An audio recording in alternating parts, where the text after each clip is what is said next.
All right, this is Ed Springer.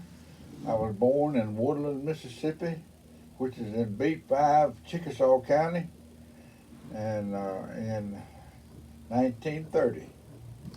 What's your whole name? That's my whole name is Edward Springer. We were poor people, and we couldn't afford a middle initial. What's your exact birthday? 12/28/30. What were your parents' names? John A. Springer and Beulah L. Springer. My daddy was from Woodland. My mother was from Horn-Linden, down in Uppity County. How'd they meet?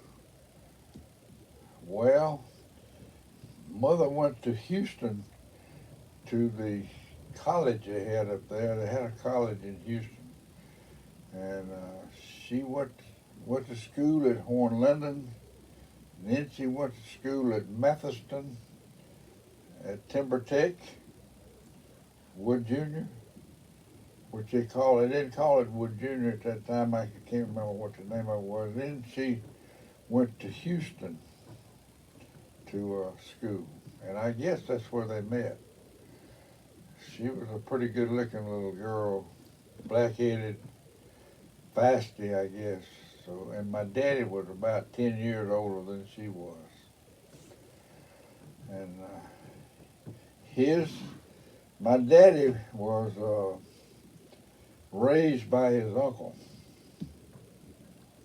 His mother died about 10 days after he was born.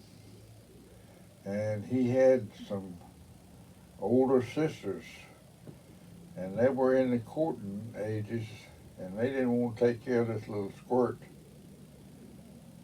And so his uncle raised him. And his uncle was the blacksmith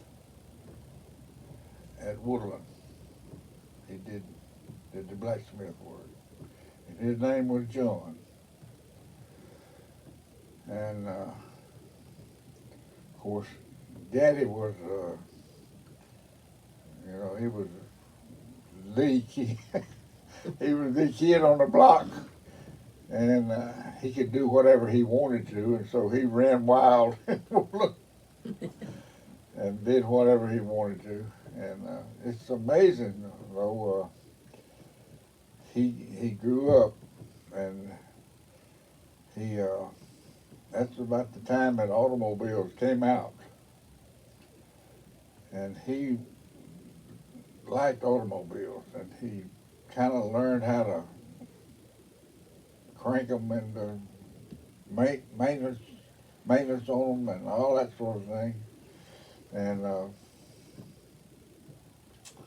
he drove, when he got up about 18, I guess, he drove a milk truck from Woodland up through Houston and over to Aberdeen to the Swiss manufacturing company. The Swiss company had a creamery in West Point, so he drove over to West Point. And he was telling me that, back then, all of the automobiles, the brakes were worked by rods or cables. And about that time, hydraulic brakes came into the picture. Hydraulic brakes is what we have today. Nobody knew how to handle hydraulic brakes. So he went to school at Tupelo to learn how to maintain and adjust those hydraulic brakes. And that was one of his suits, and but anyway, he drove that milk truck, and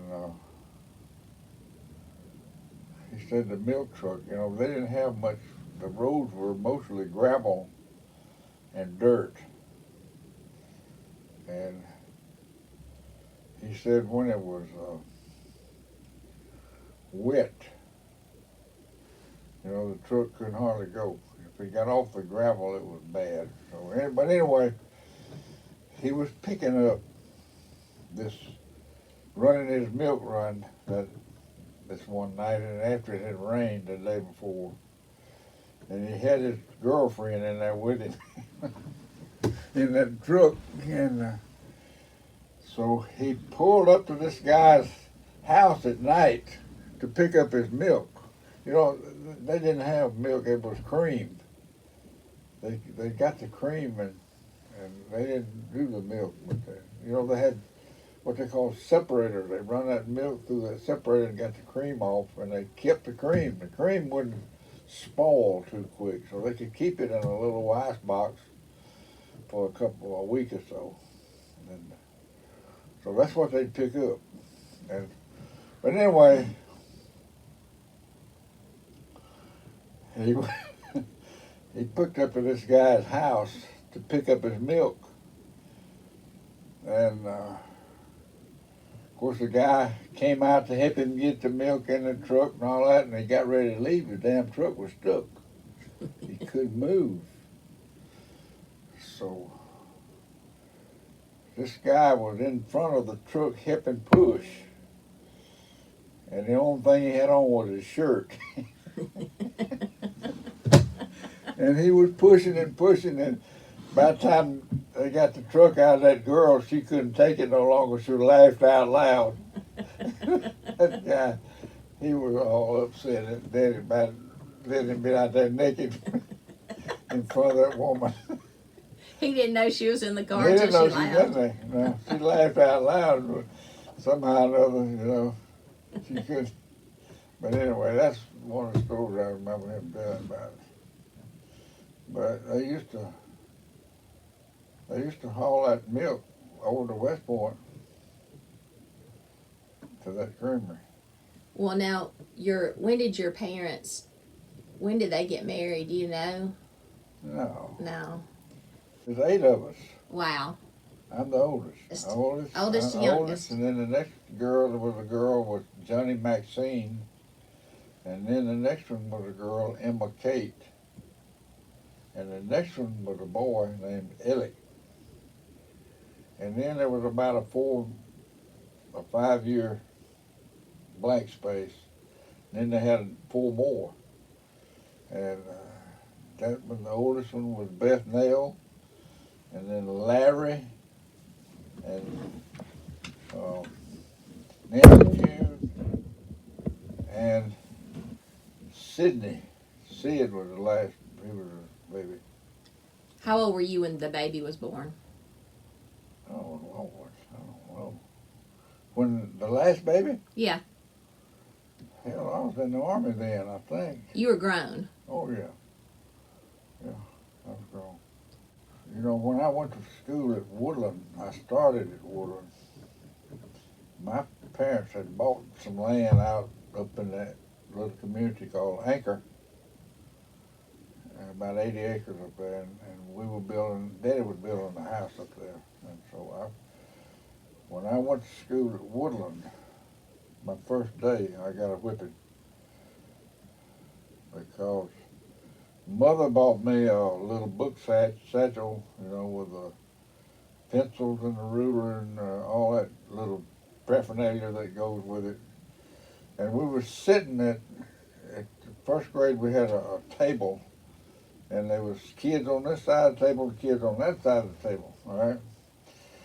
And of course I didn't know much about people because there wasn't any people around where we lived up there, and we didn't have any transportation much but an old car, and Daddy went to work in that, and that was about it. So I didn't know about dealing with other people. But anyway, I was sitting at that table, and the guy across the table said, "Let me see your book satchel." So I let him look at it. Well, he looked at it and looked at it and looked at it, and I thought he'd looked at it long enough. I said, "Hey, give it back to me." He said, "No, I'm not going to give it back to you." He said, "This is mine." Ooh, that was bad. So I went across the table, and I had him in the collar. give me a book. And the teacher just laid her hand on the back of my head and gave me a whipping for inciting a fight. Of course, when she found out what was going on, she apologized, but, you know, I done got my whipping. That was the first day of school? First day of school. And, now, did you get other whippings in school? one or two. Mm-hmm. But, you know, they had kids come to school wasn't housebroken. I mean, you know, they didn't know about going to the bathroom. They didn't have no toilets at home. They had a two-holer outside, maybe a three if it was a big family. You know, the health department used to tell you how many holes you had to have in the privy, depending on how many people were in the house. You didn't know all that, did you? I did not know that. Well, hell, they had all kind of regulations. But we were a small family. We just had two holes in ours, you know. But anyway, those kids would come to school and they would wee in the floor and they'd run down the planks. They didn't know about going to the bathroom and all that. But anyway, the teacher built a little thing in the back of the school room, a little corner. All right, and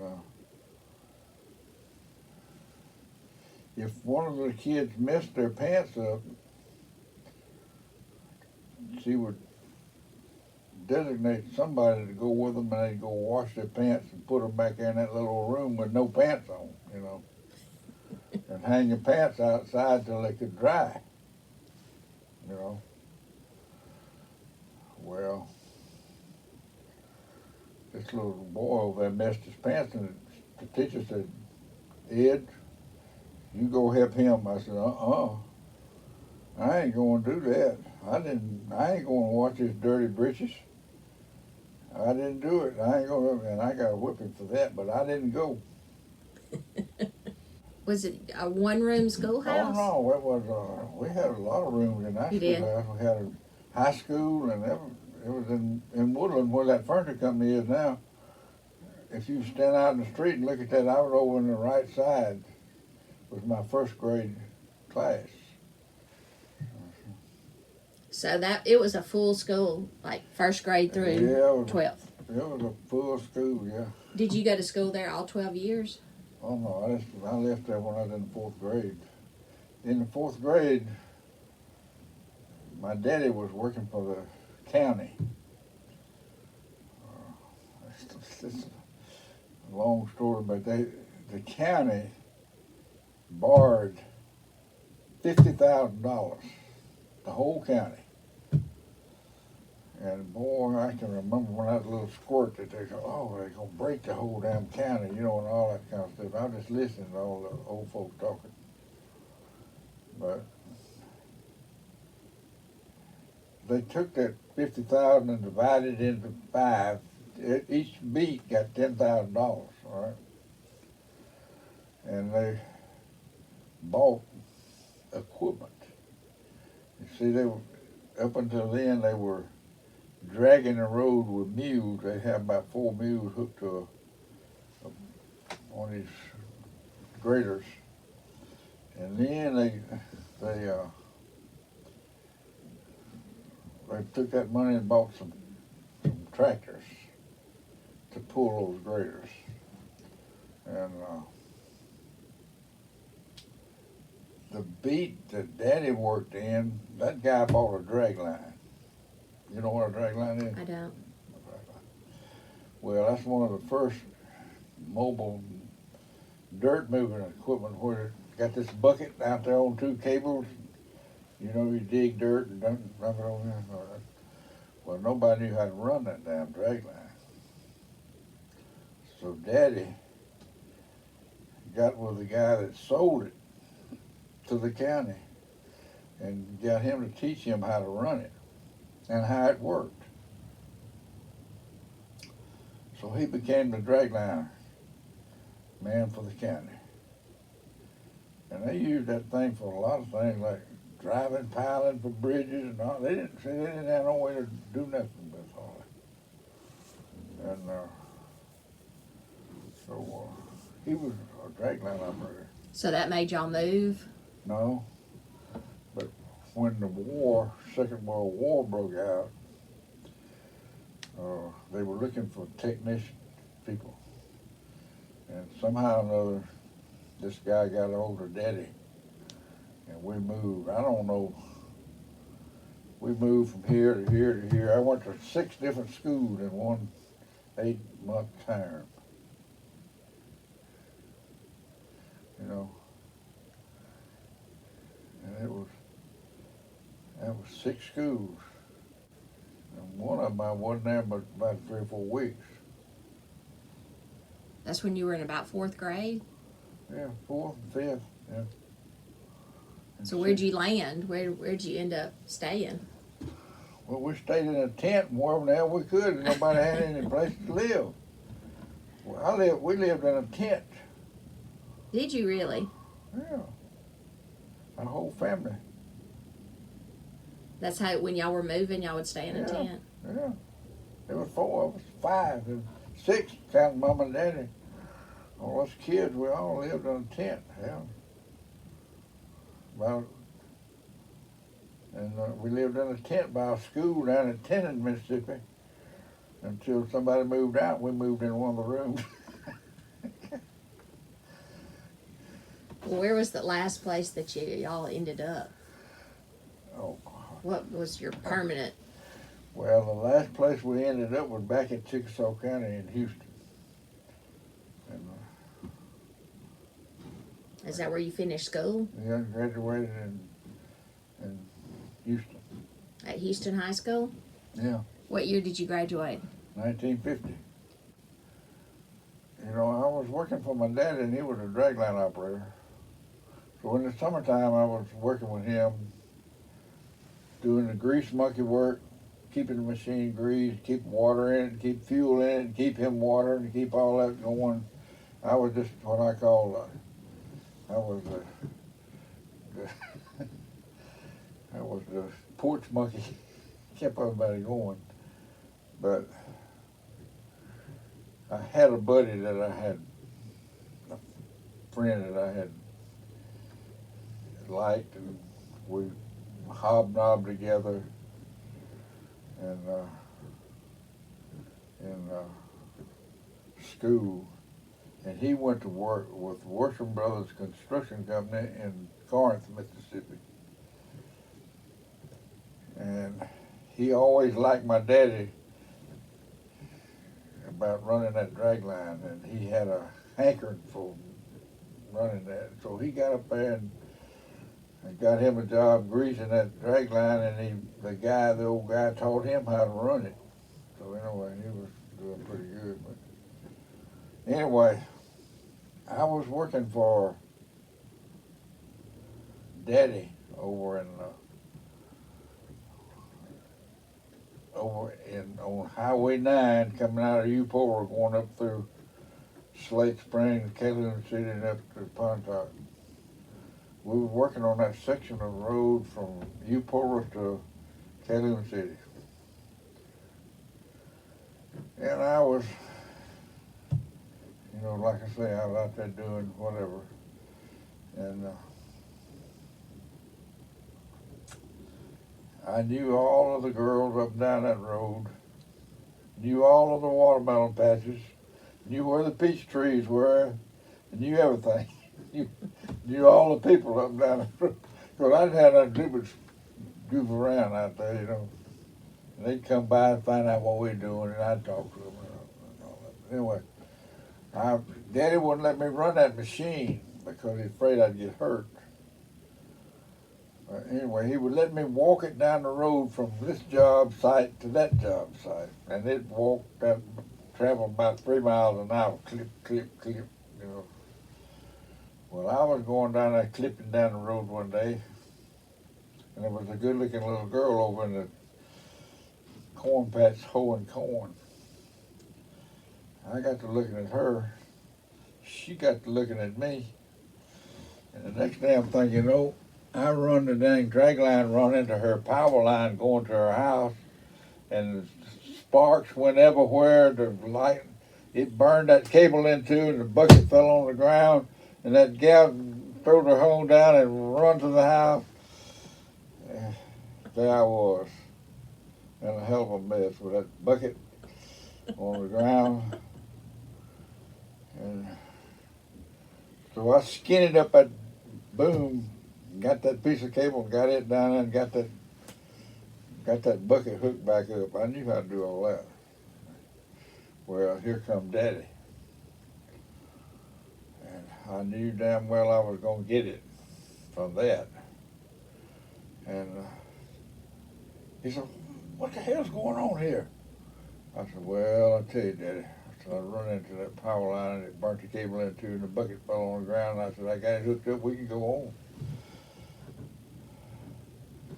He said, well, what are you going to do about the electricity going to that house today? Got no, you done tore the line. So here comes the power company. God, they were a damn mess. But anyway, I didn't get beat over that. I got out of that all right. What happened to the girl in the corn patch? I don't know. I didn't see her for a while. She wouldn't even associate with me. Anyway, after I made that bucket mess, my buddy come home. He said, why don't you come go to work with me? He said, I get you a job in Corinth. I said, dang. I said, okay. So I told Daddy, I said, look, you ain't paying me but $25 a week. That's what he was paying me. And I had to pay $15 a week for room and board. We were staying at Slate Springs and working up down that road. He said, I'm paying you too damn much now. I said, I can hire somebody cheaper. I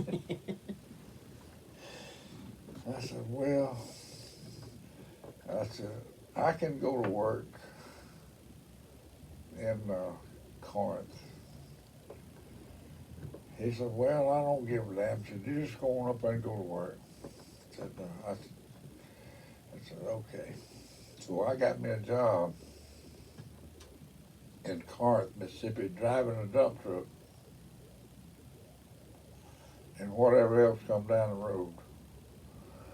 And they were paying me 55 cents an hour. And I was paying room and board in Corinth. And I did pretty good till it rained. It rained 3 days one week, and I didn't have no money. I couldn't pay my dang rent. And I went and told that old guy, Mr. Worsham, they were good people. All of them were Ole Miss people, but they were good. They were good. They were all engineers, most of them. And I told him, I said, now look, I said, I like working with y'all, but I said, I ain't got enough money to pay my rent. I said, I got to make more money. He said, well, can't pay you no more per hour. I said, I ain't paying them truck drivers but 50 cents an hour. So I'm paying you 55. I said, well, I said, I can grease this equipment. I said, when they shut that stuff down, I go grease it. I check the oil, check the water, I know how to do all that. You do? Yeah. We said, well, hell, you can do that. So he gave me extra work. You know, when everybody shut down, I would go over there and grease that equipment, check the oil, check the water and everything, make sure they're ready to go the next day. And so that's what I did. And I made enough money to get out of there, but I lost, I think, I lost about 10 pounds. Mama was, boy, she was mad at Daddy because he let me get off up there because she couldn't get her fingers on me. When did you leave Corinth? Well, I just did that during the summer. Okay. And then I went back to school. Then I went back to school, and that was about when they started drafting people for World War II. Now, where were you in school at this time? Houston? Okay, you were still in high school. Yeah. And then you were working in the summer in Corinth. Oh, yeah. Okay. But anyway, Mama said, I don't want you to go in the Army. I said, well, everybody's having to go. I mean, having to sign up and register. Well, I found out the other day that you can join the National Guard and you don't have to register. We had a National Guard. So I go and join the National Guard while I was still in high school. Well,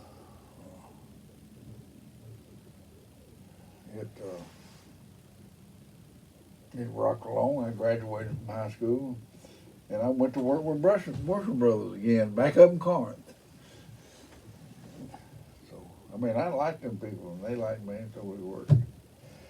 So, anyway, I was working up there, and I come home one weekend, and in my messing around, I found out that the National Guard was fixing to go to Alabama for summer training, 2 weeks. And I asked him, I said, do you think I ought to go? He said, well, hell, I don't know. I don't know nothing. You better go talk to the captain.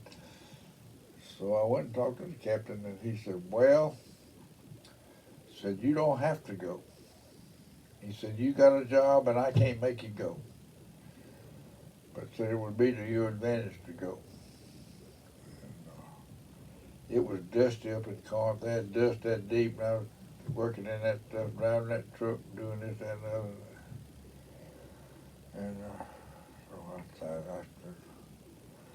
what about my boss man? He said, well, the boss man can't keep you from going to summer camp. He said, the president passed some kind of regulation that they can't keep you from going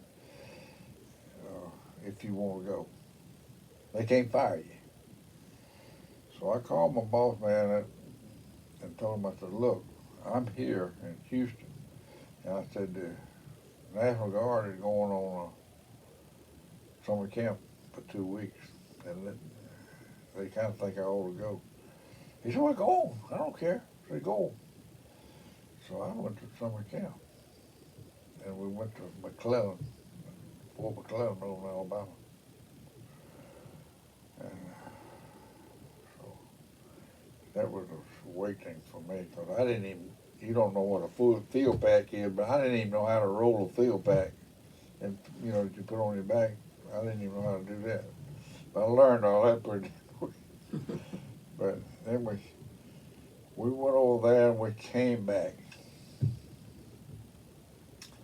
And we fell out for roll call in Houston after we got back, make sure everybody was there.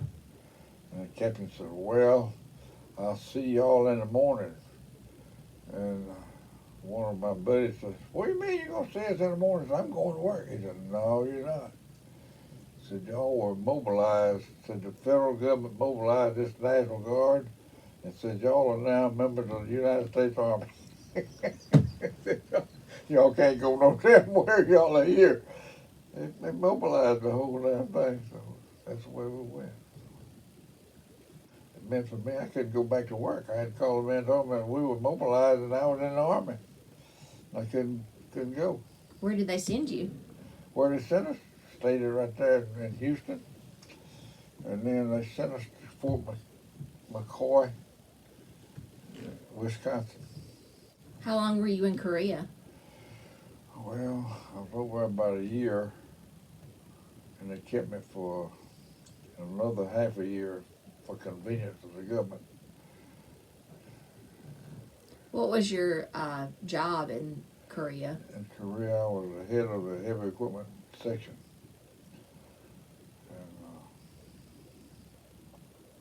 And it was, I mean, I was a young squirt. I guess I'm about 21. And when we was in Wisconsin, we went to Wisconsin, and it snowed, hell, it was knee deep. And we had this old lieutenant from Minnesota. He didn't worry about snow. He knew about snow. When he'd take us out bivouacking in that damn snow, we'd have to rake the snow back and get down to the frozen ground and make us a bed, try to sleep at night in that mess. So we was had a company meeting, and the first sergeant said, well, this company the government has sent us a bulldozer. And said, I don't know if we got anybody in here can run a bulldozer. Anybody can do it? Boy, I jumped straight up. I got my little butt out of that snow, got into the motor pool. So I was a dozer man. And I didn't know about that thing, that dozer. I knew how to run it a little bit. I got the books. I got the dang books that come with it, how to run it and how to maintain it. And I went through those things at night, and I learned all that. So that's the way I got out of that snow. Well, my daddy had quit running a drag line. Him and another guy had a partnership on owning one, and they sold it. So he didn't have any. He had retired. So I told him, I said, damn. I said, I can run a drag line a little bit. And I said, I need something to do. Well, I don't want to do it. So anyway, I was screwing around looking for me a place, something to do. And it wasn't no job much. And my uncle ran the International Harvester equipment place in Houston. And he told me one day, he said, hey, he said, you know, I got a gas pump up there at my shop. And said, everybody wants to buy a little gas. And I ain't had nobody to keep up that dang gas. Said, I'll tell you what, I will let you have that gas pump, and you can take it and make whatever money you can off of it, and it'll be yours. I'm not going to charge you anything for using it. You just pay me the electricity. So I said, okay. So I had a little money that they give you when you get what they call severance pay from the Army. So I took the bulk of that money and filled up that damn gas tank. And I was selling gas. And I was making a little bit of money till my buddies all found out that I was in the gas business. They come by and fill up a damn car and they charge you. Next thing you know, I didn't have no damn money to fill up the tank when it pumped dry. So I said, hey, I better get this. I'm losing money. So I quit that. You know, I told my uncle, I said, look, I can't afford this. He said, well, I figured that might be the case.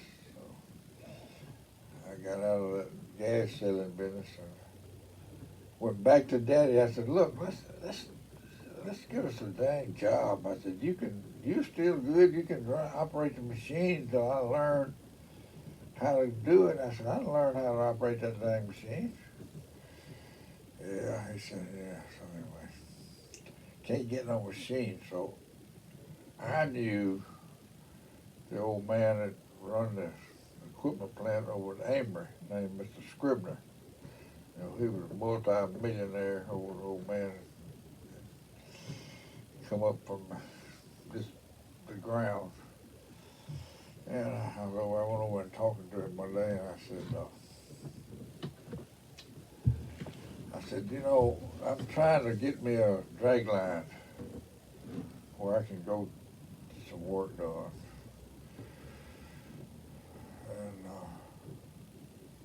And he said, who are you? I said, well, I'm Ed Springer. He said, are you any kin to John? I said, he's my daddy. He said, you see that lot over there? We've got 7 machines sitting over there, a brand new machine said, you go over and pick you out one. And you pick it out and get you a job. He said, I'll haul it to your job. He said, it won't cost you nothing. So I went and talked to Daddy. I said, damn. I said, I'll get us a machine already. He said, how'd you do that? I said, well, I went over and talked to Mr. He said, oh, man, Mr. Screw. He said, okay. So they had a job come up that the soil conservation was going to dig a ditch.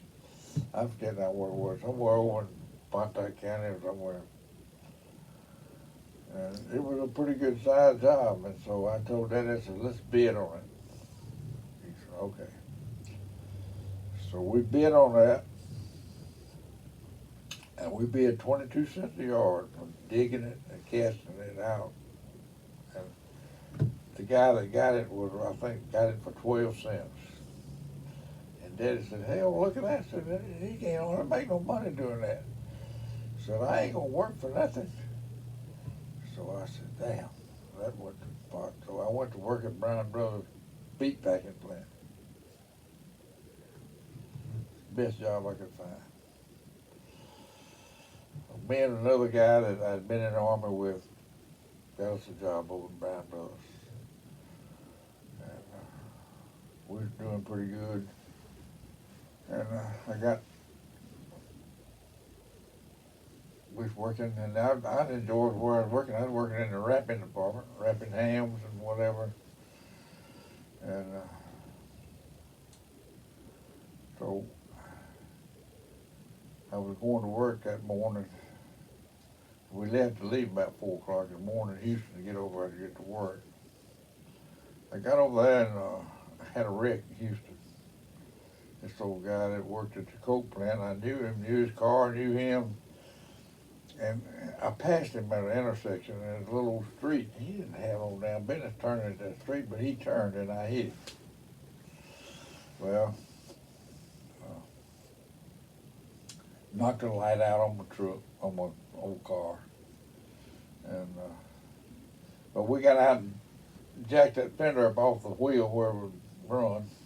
And we went on to work.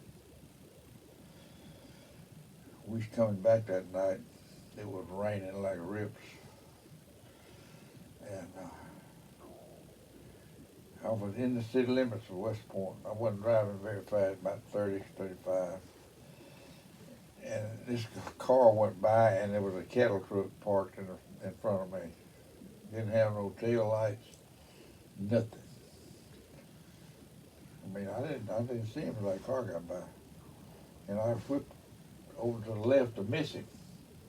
Had his hand out, turning left, right up under him. So, yeah, we got out. Here come the police. The police finally come over there, but I sent my buddy up the street, and I went down the street to flag the traffic, you know, let them know there was a wreck up there. And boy, there's somebody hit that car on the other, that truck on the other side. So there was 2 cars and a truck wrecked right there in the thing. And the police come out there,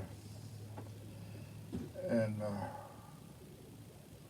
I never will forget the statement they made. He said, "Who owns that little old Plymouth that's trying to breed that cattle truck?" And I said, "Oh shit!" He didn't write no tickets. And the old truck driver didn't get out of that truck until that second car hit. He come out of there when that other car hit. But anyway, I come find out next morning that the truck I ran into was Bryan Brothers cattle truck. That you worked for. And I worked for, yeah. Of course, they all liked us and everything, but, you know, hell, I couldn't get nothing out of them. You know, we didn't know what the hell we was doing, us young kids. We signed a statement that we were not injured. And that's all the insurance companies wanted. Hell, they didn't pay us nothing. And it rocked on and rocked on. And so I don't know whether they was really trying to get rid of me or not, but anyway,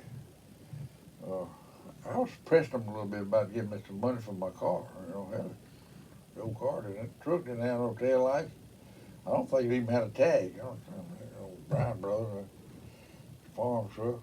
But anyway,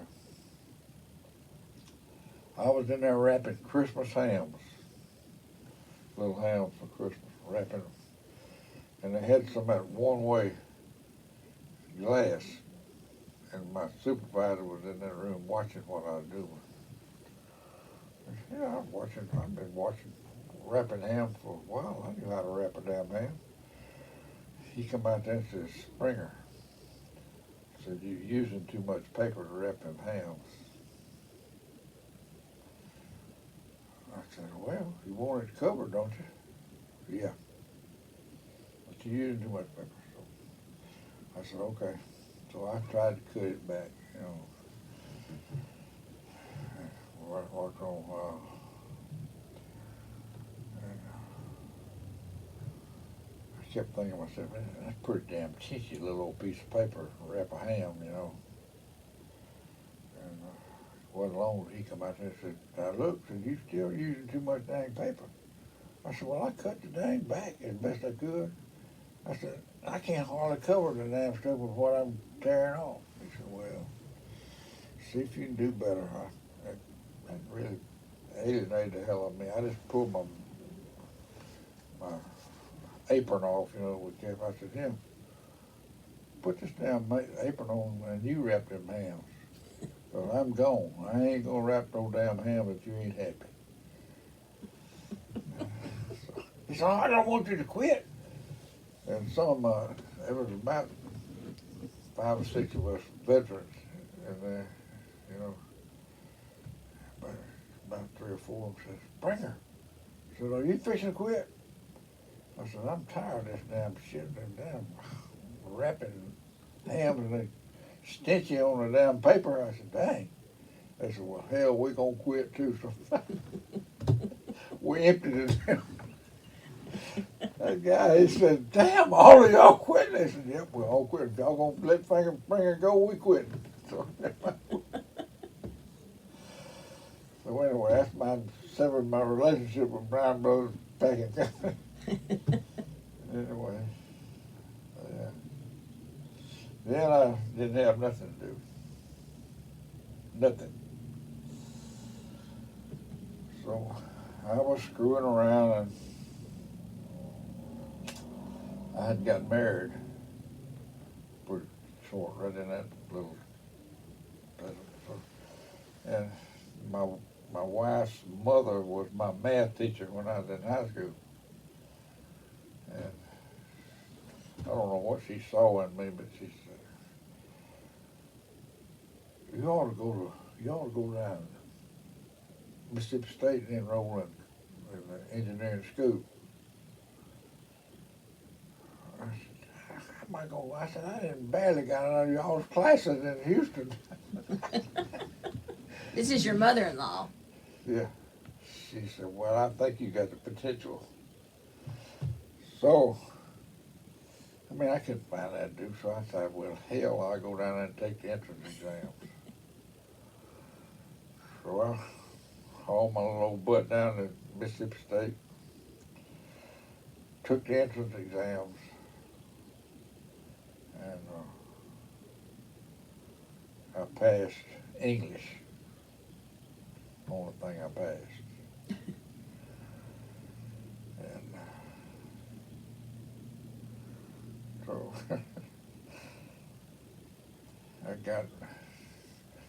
my wife said, well, how in the world did you pass English?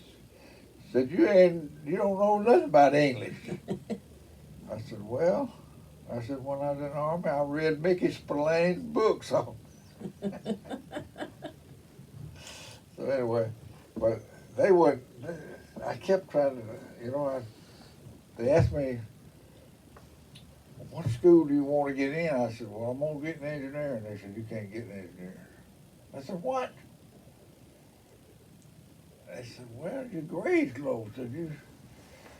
I said, hell, I've been working in engineering all my life. I said, I can make it. They said, yeah, but you ain't been working in math and stuff. I said, yeah. Anyway, they kept after me about every time I'd stop. They won't know what school I was in. I said, I won't go to engineering, you can't go. And finally, I got up to the last deal, and they said, well, you can't, you're going to have to go in agricultural. I said, let me tell you something, fella. I said, I come from B5, Chickasaw County, and if I wanted to learn how to do agricultural work, I'd have stayed up there. I said, that's all them people do up there is farm. He just shook his head. And this guy that was over the tutor, I can't remember his name, was Red something. I heard him when he went one too. He said, well, let him go on. Said, we need them veterans in here. Said, let him go on and sign up in engineering. Said, hell, he'll flunk out the first year. I got him. They let me go. He said, let him go. Said, hell, he'll flunk out the first year. But anyway, I got in there. And of course, they give you all these little old things about you was a freshman, you know, when you went through. And I come out of that building, and there's about 2 or 3 guys come up and said, we're fixing to cut your hair, freshman. I said, who the hell are y'all? I said, yeah, we're going to charge you $1 for cutting it. I said, the hell? I said, y'all better go get you another man or two if y'all going to cut my damn hair, because that's going to be a fight.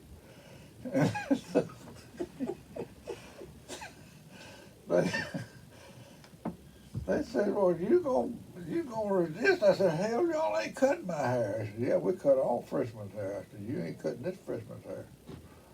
I said, yeah, if you do, it'll be after the fight. I said, now, y'all just go on and get ready. We'll have it. And so they didn't go. They let me go. Now, you're married at this time, right? I was barely married. How did you meet your wife? Well, y'all asked that, how did she meet me?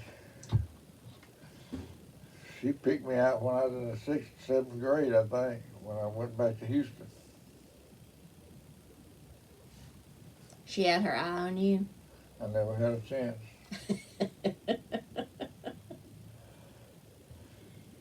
So you knew her from childhood?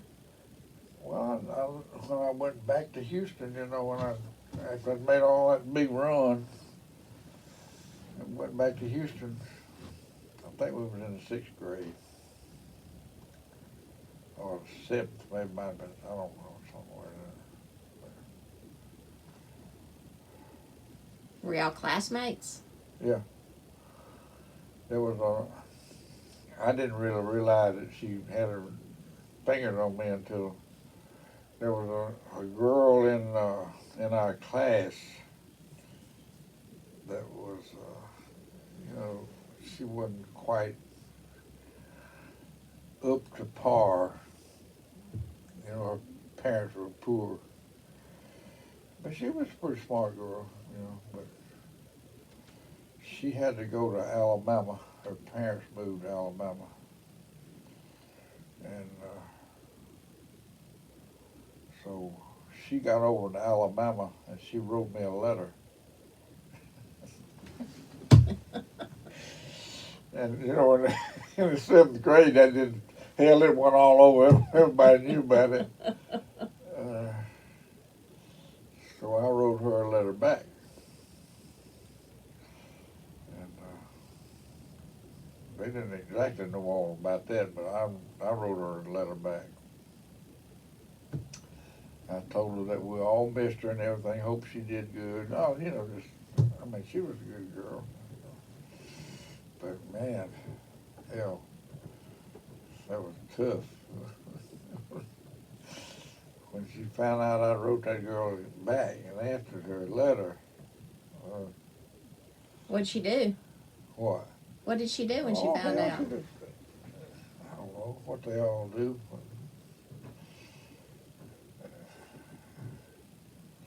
They try to ostracize you. But,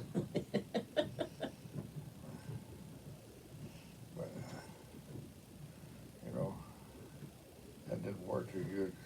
So she was your girlfriend starting then, Yeah. and was that your high school sweetheart? Yeah. Yep. Of course, I drove the school bus when I was in 11th and 12th grade in high school. Did you pick her up on your school No, bus she route? lived in town. Hell, she's a town girl. I picked up those country girls there. Had some nice country girls on my route. Can you imagine somebody driving a school bus now in 11th grade? No. And you were flirting with all the county girls. Yeah. So how old were you when you got married? Oh, wow. You weren't in high school. No, I've been in the army and back. Okay.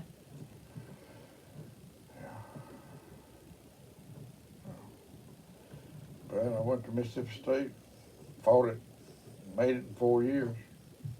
You didn't flunk out. Damn near it. I was, I was a pretty good sized fella when I got out of the army. I weighed about 190 pounds and I was about 30 inches in the waist. How tall were you? 6. And, but I got, after the first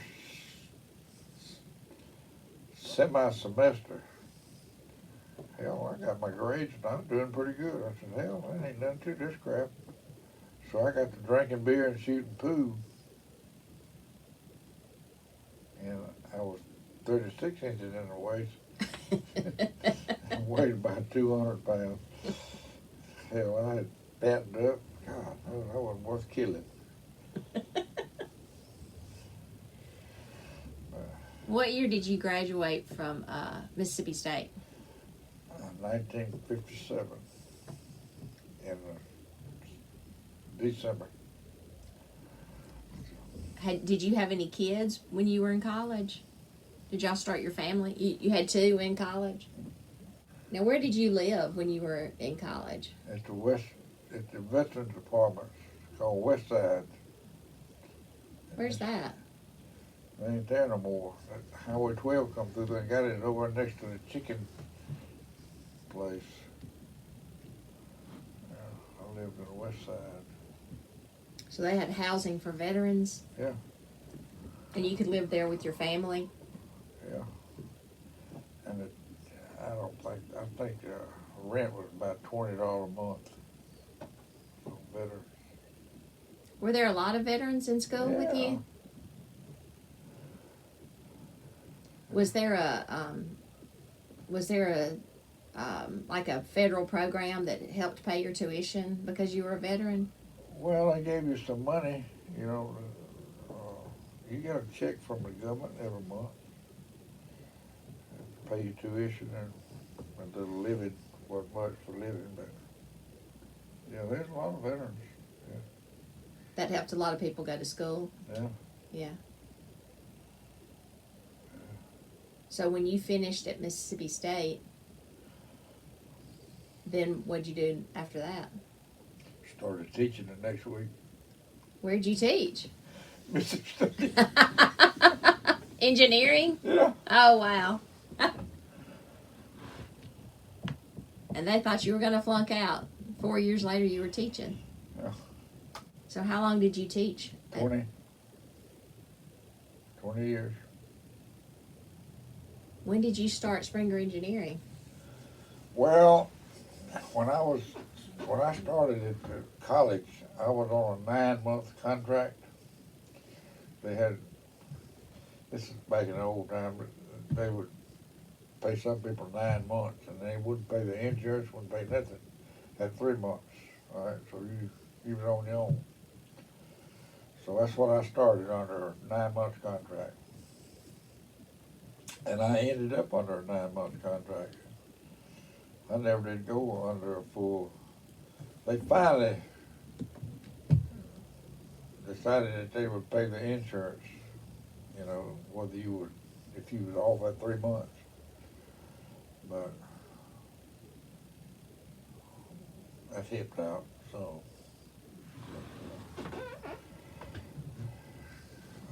When I graduated, I just started on that 9-month contract. In fact, I wasn't going to be here for about 2 years because my wife was working on her master's degree, and she hadn't quite finished it. She wanted to finish it, and she was teaching at in the city system at Overstreet Elementary School. And hell, we just never did move. You know, I would work in the summer doing surveying and stuff like that I could do. And I did a bunch of water systems, these rural water systems, and whatever come up, I'd work on it. I kept jobs going all the time, even when I was out there teaching. I had some private work going that I was working on. So, I don't know. I always kept it pretty clean. I never did double dip, you know, really. Some of those guys would do that work and they wouldn't even meet the class. They'd be out consulting. They wouldn't meet the class. I didn't do. I think I missed one class out of 20 years. Did you like teaching? Yeah, I love teaching. So, did you retire from Mississippi State? I quit. You quit. I retired, you know. They got so dinky out there. You know, they put you on committees and this, that, and the other. Oh. Well, when did this company start? This company? Mm-hmm. Well, I went to work from, when I left Mississippi State, I went to work I bought into a firm down in Meridian, Ed Springer of and Associates Engineers. And I stayed down there about 10 years. Then I came back here. My wife never would move to Meridian. She didn't like Meridian. She wanted her kids to go to school up here because she liked a better education. All them girls, I got 4 girls. She wanted them all to go to school up here. So she never would move to Meridian. I looked at 2 or 3 good-looking houses down there. She wouldn't like them. She didn't like them. Wouldn't move. I'm commuted back and forth to Meridian when I was down there. Every day? No. I went down on Monday, stayed Monday night in a motel, worked Monday and Tuesday, came back, and I'd work around here close on Wednesday, go back down Thursday, Friday. I normally go 2 nights a week. You did that for 10 years? Yeah. And then you came back here, and did you just open up a branch here? I just bought this building right here and opened up my building. Yeah. So you had 4 girls. Yeah. Did y'all live in the same house with them growing up? No. Y'all moved? Well, I was living out at the college and I was working out at the college, and I was living in the faculty apartments out there by the highway patrol. And of course, I lived uptown a couple of times, 3 or 4 houses. But them little girls were over there playing with some of the uppity up people at the college. Kids, you know, kids get kids and dogs are the same all over the world. You know, they all get together. And so they were. So that guy came out there and he was quizzing my little girls, and he said, "Are you the daughter of that fellow Springer that does surveying around town?" She said, "Yes, sir." Said if he didn't survey, we couldn't live. That went all over the campus. They weren't paying me enough. Well, but anyway, yeah, I lived on the west side, and I had one girl, my first girl, and she was, you know, my wife wouldn't have that baby down here. She wanted that baby in Houston, where her mama and everybody was. Okay, so I had made a car out of two wrecks. That wreck I had over in West Point, and I bought another car that was wrecked in the rear. That was wrecked in the front, and I bought one wrecked in the wreck, and I put them together. And that was a car we had down here when I was a student. You know, wasn't going nowhere hardly. But anyway, she kept wanting to go to Houston. I said, "Now look," I said, "this old car I got ain't too good." I said, "The thing might quit." "Well, I don't care. I won't go to Houston." I said, "Okay." So we was laying in the bed one night about 11:30. She said, "Hey," so I got pains. I said, "How far apart are they?" She said, 15 minutes. I said, "Get your ass up out of this bed. Let's go." So I said, "Where's your," I said, "pack your bags, you know. Where's your bags?" She said, "Well, lay in there." So I got a bag, threw it in the old car. And I went back in there, and she was in there painting her lips.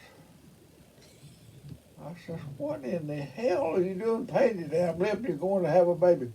"Well, I want to." I said, "Get in that damn car. We got to go." I said, "You can paint your lips on when you get home. Get home. Get up there with your mama." Well, we took off to Houston. We got almost to Houston, and them pains quit. I said, "Oh, shit, a false alarm." So I took her on up to her mama, and I told her, I said, "Now y'all stay here and make sure you got a taxi or somewhere to get to the hospital when the time comes. Okay, I'm going back to school." So I went back to Mississippi State. They was up there. So about 2 or 3 days, it come around for sure. So they kept trying to find me. They couldn't find me. We didn't have no phone in our little apartment. Hell, nobody had a phone hardly. But she got to thinking that a guy that I had studied with and associated with in Mississippi State lived out in the dormitory out there, so she knew that number. Called out there and got him. He said, "Do you know where Ed is?" He said, "No, I don't know where he is." "Where do you think he might be?" She said, "Well, he might be up at the pool hall shooting." So she said, "Well, can you give me the number of the pool hall?" He gave it to her. They called up there, and I was up there shooting pool. And so I took off to Houston. I got up there, the baby was already born, and I was sorry, as you ever heard. Sorry. But the old doctor that she had, he was a kind of senile type old doctor, and he was a good old doctor in his day. But I made amends to the mother-in-law and to her, and I was in pretty good shape. the baby was born, and the old doctor said, well, I need to cut this umbilical cord, and tie it up until I'll be through. So he was sitting around over there, and he come out with, I said, Doc, I said, I don't believe you got that. That ain't the cord. I said, you got that baby's toe. The hell is that? He had to fix it, cut the damn toe off. He really did cut the baby's toe off. He was going to if I hadn't stopped him. I said, hell, you got that ain't the cord. You got the baby's toe.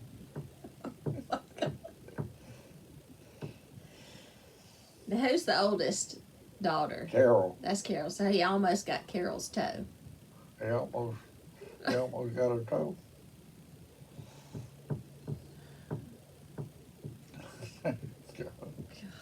Well, did he deliver any of the other children, or was that the last The one? last Mohican, I think. I got her down here. After that, she had the babies in Starkville. Yeah. Well, the next baby that was born was, you know, when we got out of school, we didn't have much money coming in. That little veteran money wasn't hardly enough to get by. So I had decided that when I come out of the Army, I was a sergeant first class, and I got an offer to get a commission to second lieutenant. And to do that, I had to go to training school. And they had a training school in Belvoir, Virginia, that I could get in at the beginning of the summer and get out at the end of the summer. So the woman was pregnant with a second daughter, and I signed up with everybody concurring that was what I needed to do, go up there, and I could make pretty good money up there. And so I hauled my ass up to Washington, to Belvoir, to go to that dang school. And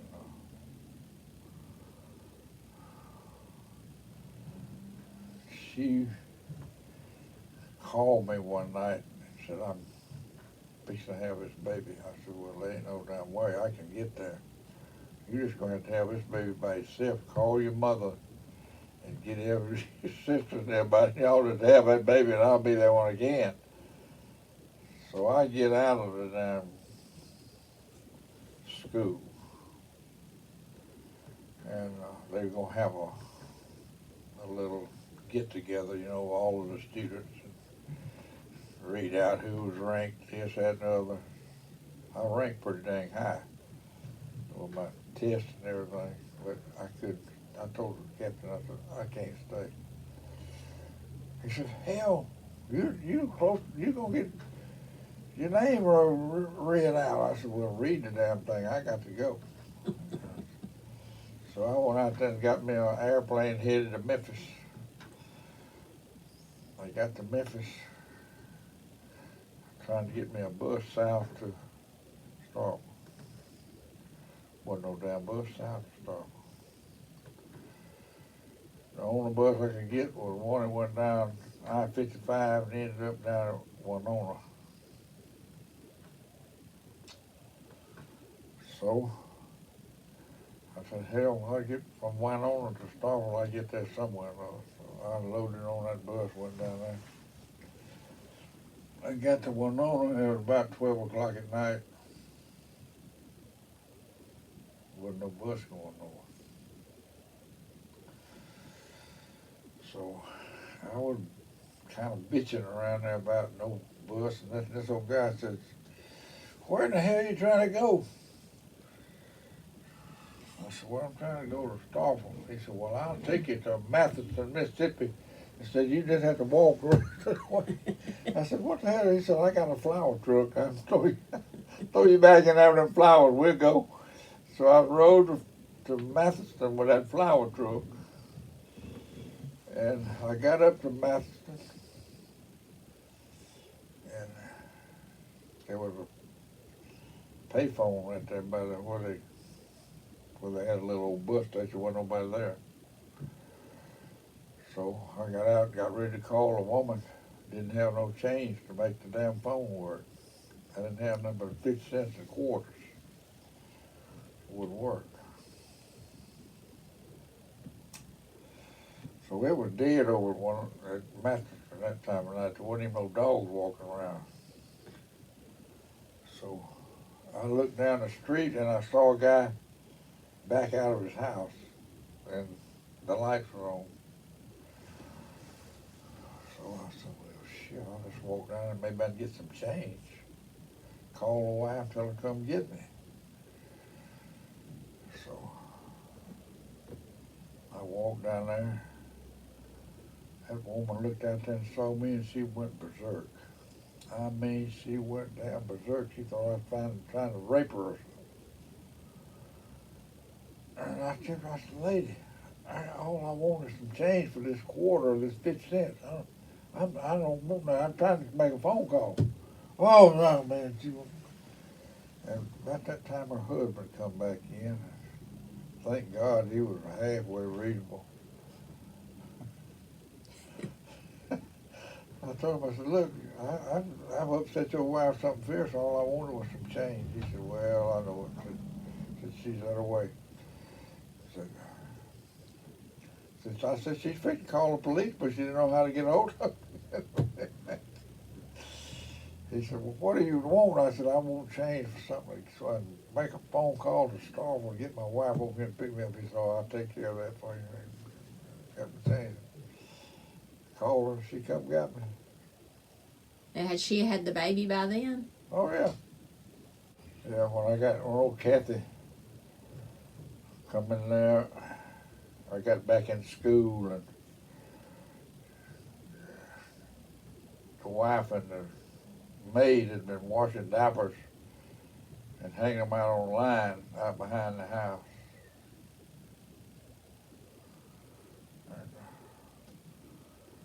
And they said, we need a washing machine. We need everything. Hell, I can't afford a damn washing machine. Well, so finally, about Christmas, they advertised, Silverberg advertised some washing machines at a good price. So I bought one over at West Point. Didn't tell them that. I just brought it. I don't know where to set it up. Boy, they was happy. You never seen two women so damn happy with that washing machine. Anyway, I come home one day and the maid was over there, head down. I said, what's the matter? She said, oh, Mr. Ed. Said, that washing machine ain't working. I said, what the hell's wrong with it? She said, well, it filled up with water and it won't empty. I said, well, go in there and dip all that water out of it and turn it over on the floor while I look up on it. So she did. I looked up on it and there was a Carter key had come out of the shifting thing and shifted it. And I said, go in there and look in that drawer and get that one of them little old nails that's in there and that pair of pliers and bring it in here and I'll fix this dang washing machine. So I put the nail in there and fixed that washing machine. It worked more. That maid said, Mr. Ed, says, you ought to quit that engineering school and start open you a shop to fix washing machines. Get out of that engineering school. Fix that washing machine.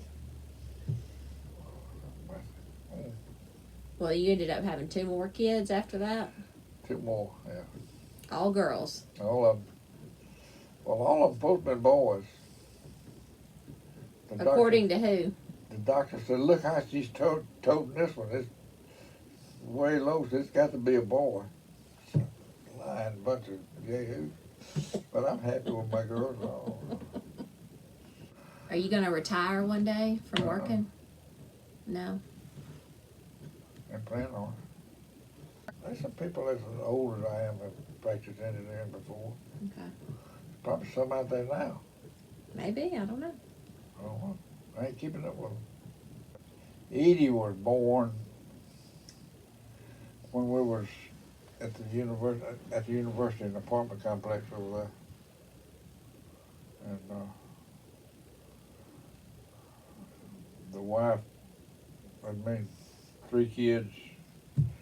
She said, we got to get out of this damn 2-apartment house, 2-bedroom house. So I built that house that on Woodcrest. You still live there now? Huh? Do you still live out in Woodcrest? It's mine. I go over when I feel lonesome. Yeah, I hadn't sold it. Charlotte was born in that Woodcrest house. Yeah. Yeah, she was a pretty good little girl. And now you got all these grandchildren. Yeah, I think I got 11 grandchildren and about 13 great-grandchildren. None of your daughters followed you into engineering, did they? Well, Edie tried to. Edie wanted to, but I didn't. You know, I had seen the way that females got treated in the engineering community in my teachings, and I didn't want her to go through that. I thought she'd be better off to take something. Oh, I got grandchildren. I got engineers running out the ears. Do any of them work for you? Huh? Do any of them work for you? Well, yeah, some of Holland and Charlotte boys work for me. So, yeah, I got engineers pretty good. Yeah. You know, I taught the first engineering girl that came into civil engineering. But she was a pretty good girl. She had a hard time because she didn't have nobody to study with, and she didn't have nobody to associate with that knew what she was talking about. But she's pretty tough. She made it all right. Well, she was a good teacher. Mm-hmm.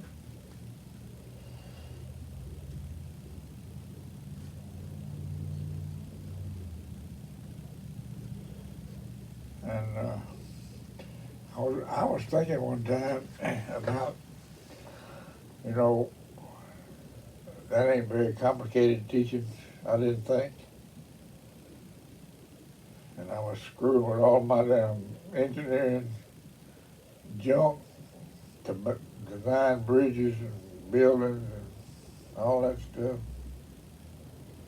And I got to thinking, now just how would I approach uneducated person, teach them how to read and write?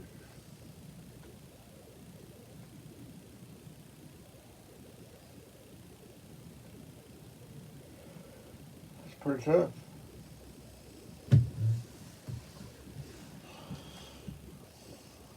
So anyway, you know, she dedicated herself to those little kids. She knows them all. She knew them all, and knew their parents, and everything.